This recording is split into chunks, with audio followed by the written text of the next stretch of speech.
Hello everyone and thank you for joining me. For today, what I was planning to do is basically use my dip pens for the drawing. The idea is that some time ago when I first made these, I decided to reserve a day for them just to see them in action and see how they work. And at that time I was also waiting for a few parts that I wanted to try out with these pens as an idea. An idea that is not mine originally. I have seen it in a couple of other places done by other people. And I was trying to find my own parts in order to make sure they work properly.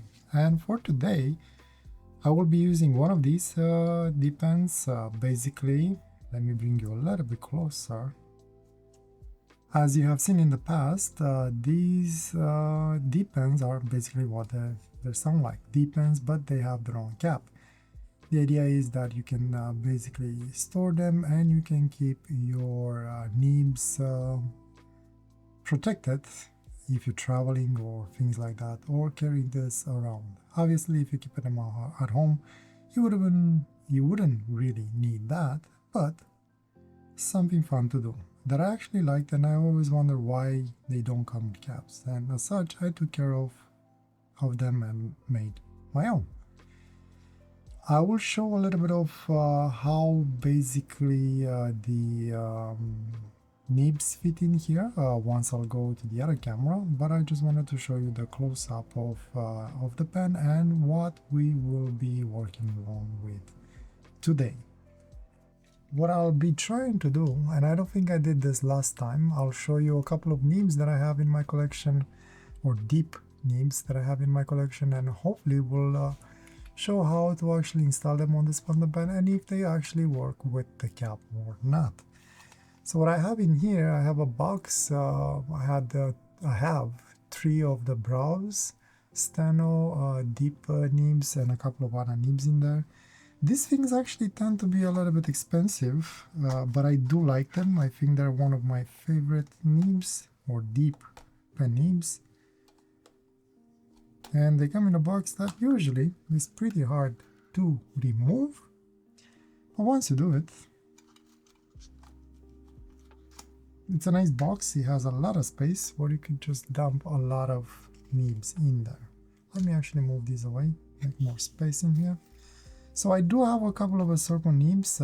These I believe came from like a Manga kit, drawing Manga or something like that. To install them, very simple. You have these ferrules, I believe they're called, that get inserted in there. So basically the way you have it, you have, well, you drill a hole, then you install like a brass insert in there. And then you put this inside of that insert. The insert gets glued inside of the pen. And then, finding the right angle, you just slide the nib in. The thing with these inserts, when you pull the nib, you might pull the insert as well.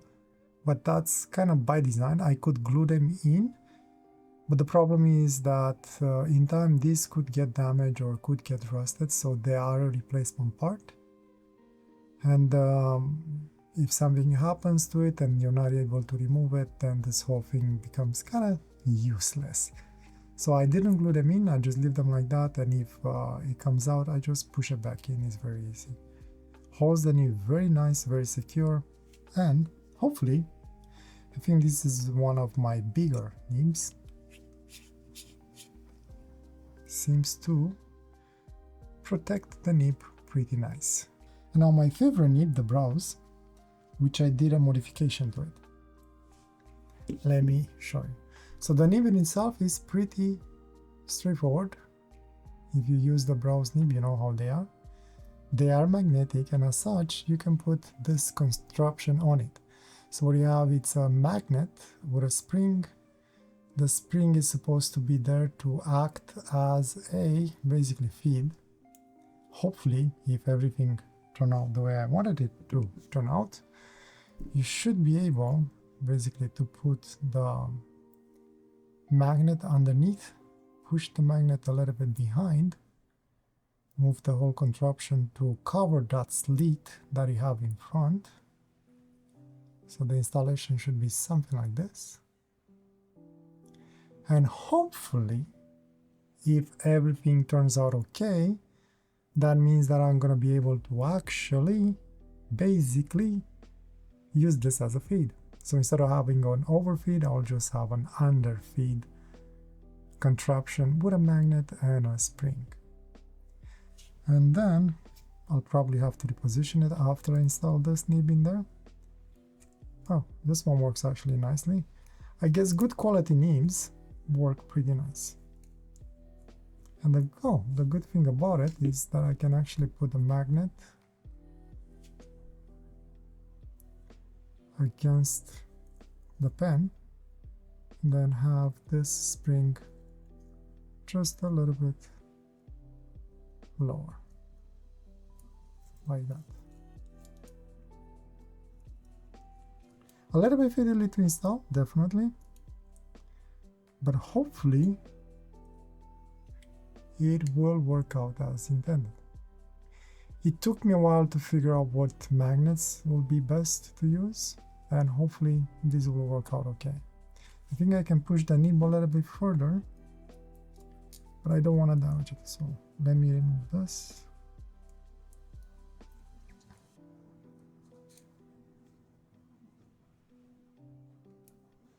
Yeah. Gotta be very careful with these, otherwise you can easily overbend them.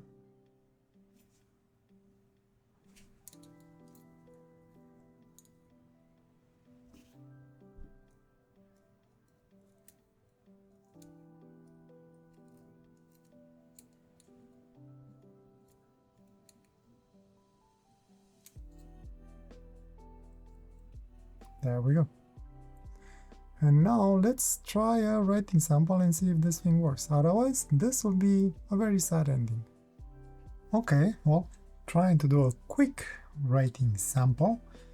For today's ink, obviously I'm gonna be using a dip pen ink. I believe this might be some sort of an India ink.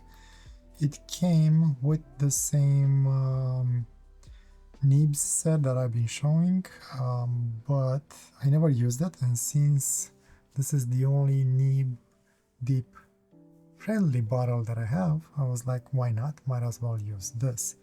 I brought you in a little bit closer just to see how well this thing is gonna work. And I cleaned my nib with the isopropyl alcohol, 100% isopropyl alcohol.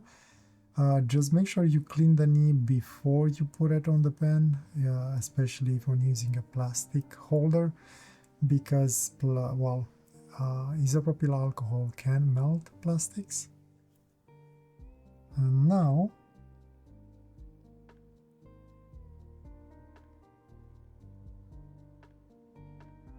I can't get it too deep in there. The bottle it's shallow, but seems to hold some ink in there. Hopefully it won't drip.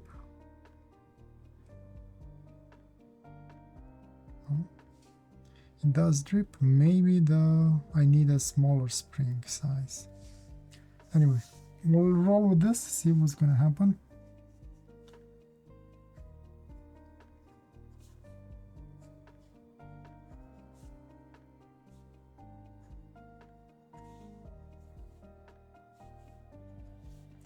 Very wet.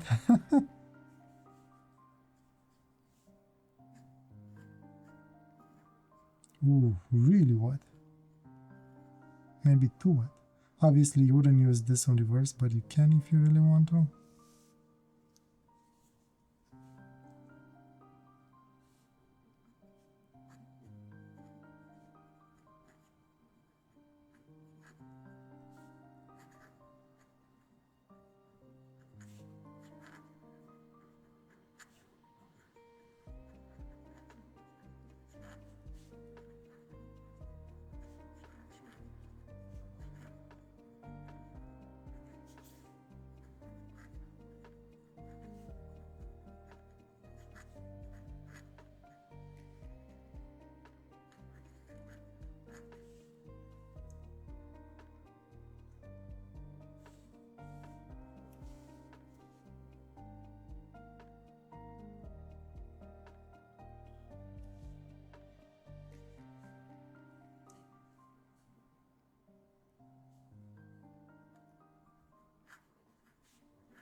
Now obviously I'm no master in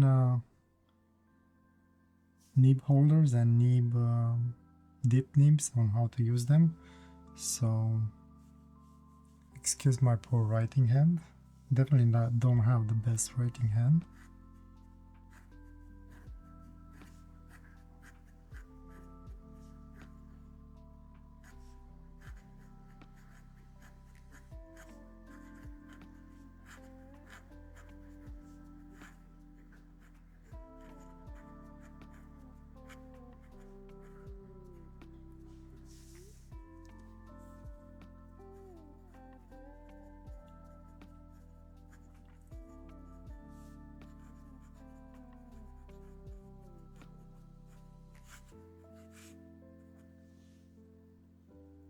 You gotta be a little bit more careful with this nib. It's easy to dig into paper. It's nice to glide above it if you can. The good thing about it, it's barely with any pressure. You can get some really nice line variation. There's still ink in there. It's starred out of ink, and there you go.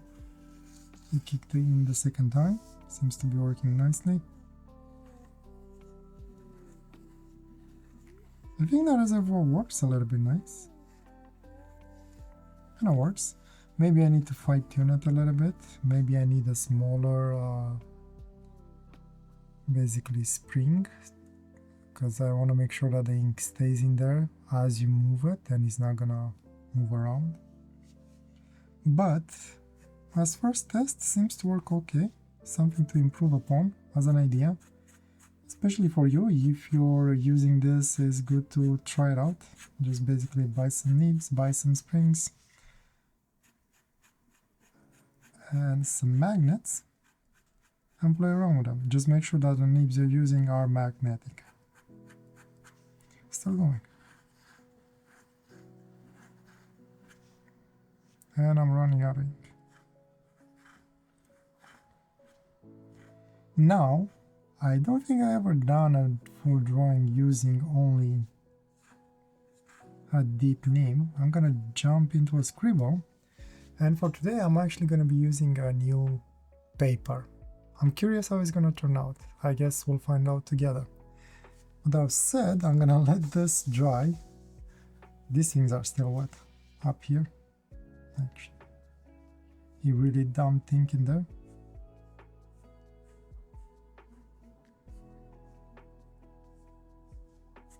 Anyway, I'll let this dry and I'll jump into a Scribble and I'll let you know my final thoughts in whatever I might have been created here. Okay, before diving into the drawing, I wanted to do a quick introduction on the paper. I introduced the pen, I introduced the ink. All I have to do is introduce the paper. This is kind of a new paper. I bought this paper because of this guy over here. His name is Pete, and he has a channel. His channel is Illustration by Pete. If you're curious about this guy, I'll put a link to his channel in the description. But basically, he introduced this paper some time ago, a couple of months back, and the paper did intrigue me quite a lot because of the vintage look. And I bought some, and I got a pretty big piece of paper. I got a set of, I forgot how many there were in a box, but I think it might have been like 100 or 50 maybe, or something like that. And this seems to be basically mixed media paper. It's 150 GSM thick, decal edge. Basically has this kind of a burnt effect on it, which I kind of like, and seems to be basically cotton handmade paper, vintage tone. I like the tone. So that's my challenge for today, because I was talking with Pete on this one on his channel, and he said he didn't try ink, or at least he didn't try deep pens on it. And I said, you know what, I'll try it out and see how it works. And here I am, finally, a couple of months later, I'm able to do this. Anyway, enough talking. I'm just gonna jump into the drawing. I have no idea what I'll be drawing. I brought you in a little bit closer so you can hopefully see a little bit better the details. And if I zoom out to include the paper, you'll actually see the entire size of my desk, plus the other bits on the desk that I usually apply, and keep them hidden. So I'll try and keep it nice and clean so it doesn't have a lot of distractions, and I just move the paper as I need to. The Scribble for today, as you would have probably expected to be, turned out to be more of what would you call it? I guess a session where you're trying to explore new things. So basically, I was exploring this new piece of paper that I actually like, but definitely has some challenges, at least with a deep pen, and better said with the nib that I tried. The paper is very different than what I'm usually used to. It feels a lot, basically, well, it is cotton, so it feels like a piece of clothing. So a lot of times it felt like I'm drawing on a t-shirt or something like that. It's very pleasant, very tactile. I like the feel of it. And I think it can take wing. I mean, even with this nib, as you'll see, I pretty much abused it quite a lot to the point of actually breaking. Well, not necessarily breaking, but it wasn't very far from it. And especially with this nib, which is basically a non-tipped nib, and it's a very fine point.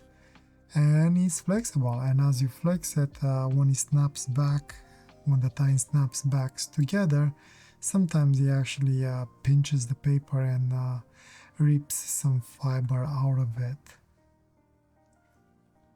I found that to be the biggest problem. So basically I explored a lot on how to use a deep pen or a deep nib, flexible deep nib on this paper, and it was challenging. As you'll see, the style changed a lot as I was trying to find the best way on how to lay down lines on this paper. I think I'm gonna give it another try with an actual fountain pen. Maybe next time I'm having another review of a different fountain pen. But yeah, I took the challenge. I like the paper, and you can use a deep nib on it, but maybe not the nib that I used. Maybe a different kind of nib, a non-flexible nib, and something that glides more on top of the page and you don't have to push. One thing that I noticed is that this paper doesn't like to be abused, so pressing too hard on it, it starts to freak out a little bit, and by freak out I mean it starts to curl. I actually, because I have this soft pad on my desk that I usually draw on, I end up getting a light panel that I have and putting the paper on there, so this way it actually has a solid non-soft well, I guess thing to sit on, so this way when I come with a nib, it's not gonna press on. A couple of times I thought I'm gonna actually poke through the paper when I was doing it on the soft, humongous mouse pad that I have on the desk. Once I put it on the light pad, so it had like a solid surface behind it, it actually worked a little bit better. I did enjoy it a little bit more, but again, I still had the challenge with the nib, well, basically digging through the paper and ripping fibers out of it. Again, yes, you can use a deep pen. Yes, you can use a flexible pen. I mean a flexible nib, but again, probably a different kind of nib would have worked better. I might, who knows, I might redo this in the future with a different kind of nib, just for the fun of it. Taking the focus away from the paper and looking at the deep pen, the whole contraption with the spring and the magnet actually worked out better than I was expecting it. I liked it. I was able to draw with a pen until it ran out of ink for, I would say, a considerable amount of time, more so than without. I'm not sure if it needs tweaking. I did a little bit of tweaking. I found the best way to find the right position is to actually have the entire magnet right in the middle of the spring and then position it over the breather hole, or I guess I don't think it will be a breather hole for a deep pen, but over that punch or that hole in the nib. And that worked the best, especially with the spring and the magnet that I have. I think a spring with some finer coils will work a little bit better, because the distance between the coil is maybe too much. So something with a more reduced coil number will, or better said, with more coils per inch or per millimeter will be better. I don't know if I can find that kind of spring. I'll try and find one. If not, this one seems to work just fine as is. So kind of a little bit of a success, I guess. I'm showing a picture in here how eventually I end up using the magnet and the spring, and seems to work the best with what I have. One thing is for sure, is definitely not gonna be for anyone. It's not like a set it and forget it kind of a thing. This is something that you'll probably have to always adjust, especially after you pick up the pen, after you travel with it, as you will bang around, that magnet, because of the forces, will move around as well. The good thing about it, you have the cap to contain everything in there, so you're not gonna lose anything. So I kind of like that aspect of it. Anyway, a very interesting drawing. Well, I keep on saying this with my drawings, but this time was more of a interesting from the exploration part of things. Like I said, I'm not very impressed with the drawing that I did. I think the idea behind that was pretty good, but the execution was poor, and mostly because I had to keep on switching how I was approaching leaving lines on the paper in order to make the best out of the situation that I put myself in. I'll definitely gonna try this paper again. I like it. It's kind of cool. I want to give it a chance with an actual fountain pen and see how it's gonna behave with that. However, one thing is for sure, I don't think it's a truly mixed media paper. It's more like sort of a mixed media paper, and you gotta be gentle with it. At least that was my experience so far. Maybe, who knows, next one will be better when I'll use a regular fountain pen. I don't think I'll use it that much though, because this paper is actually bigger than my scanner, so I'm not able to scan the entire page properly. I actually have to cut off a little bit. That's why I left a lot of space around the drawing on the paper, so I have a chance to be able to scan it and, well, show it. And yeah, anyway, I think that's about it for today. Fun drawing, fun fountain pen. I've finally been able to use this one properly. I love it, and I think I'm gonna keep on enjoying it somehow. And yeah, again, thanks a lot for joining me. Hopefully I'll see you next time, and I wish you a wonderful day or night, wherever you are. Take care. Bye.